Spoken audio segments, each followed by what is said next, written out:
नमस्कार, मी सागर हिरे आपल्या Insta I डीमध्ये स्वागत करीत आहे मित्रांनो. तर बघा मित्रांनो, आपण जो शेवगा लावलेला आहे त्याला आपण कटाई कशी केलेली आहे ते या ठिकाणी आपण तुम्हाला संपूर्ण माहिती देणार आहे मित्रांनो. तर बघा मित्रांनो, कारण कसं आहे, जे आपण जे जे सांगू तुम्हाला, जे एकदम फेकाफेकी काही नाही. तुम्ही म्हणतात असं तसं तसं असं काही नाही. जेव्हा तुम्ही आपला जो शेवगा आहे तो बघाल ना कशी कटाई केली आहे, त्यासोबत ह्या व्हिडिओमध्ये तुम्हाला खूप मिळून जाईल मित्रांनो शिकायला. या ठिकाणी आपला जो शेवगा आहे या ठिकाणी अशा प्रकारे आपण जी कटाई आहे ती केली होती. आणि बघा मित्रांनो, त्याचं जे अंतर आहे ते सुद्धा जबरदस्त आपण घेतलेलं आहे.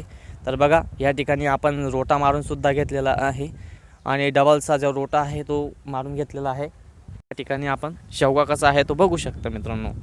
आपण कोणत्या ठिकाणी कशी कटाई केली आहे, कोणत्या ठिकाणी कसं केलं आहे, आणि आपण यामध्ये सुद्धा आपण दुसरं काहीतरी पीक घेऊ शकतो मित्रांनो. मी सर्व शेतकरी राजांना एकच सांगतो मित्रांनो, मध्ये काही ना काहीतरी पीक घेत चला, कारण तेव्हा जो तुम्हाला जो शेवगा आहे तो परवडेल मित्रांनो, अन्यथा परवडणार नाही. तर बघा, या ठिकाणी जबरदस्त आपण जे झाडं आहेत ते केलेले आहेत, कटाई बी सुद्धा चांगली केलेली आहे. आणि मग काय बघू शकता तुम्ही.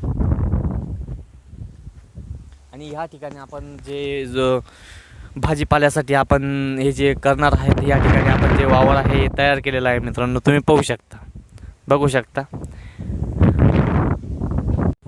तुम्ही या ठिकाणी पाहू शकता मित्रांनो. कारण बघा, खूप कष्ट केलेलं असतात शेतकरी राजांनी, कारण थोडंफार काही ना काहीतरी शेतीला जोडधंदा खूप महत्त्वाचा आहे.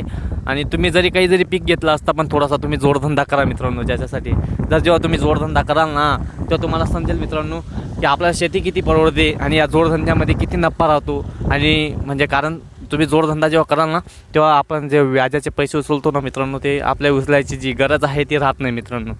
बघा, तुम्ही या ठिकाणी पाहू शकता, आपण जबरदस्त या ठिकाणी रोटा मारलेला आहे. आणि या ठिकाणी आपण जबरदस्त जे भाजीपाला पीक आहे ते आपण लावणार आहे मित्रांनो.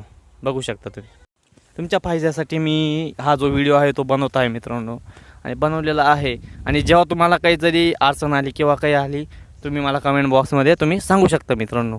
त्या शेवगासाठी काय करावं लागतं, काय नाही करावं लागतं, भाजीपाला पिकासाठी कोणतंही पीक घ्या, कोणती पावडर मारावी लागते, कोणतं खत द्यावं लागतं, तुम्हाला या ठिकाणी मी संपूर्ण माहिती सांगणार आहे.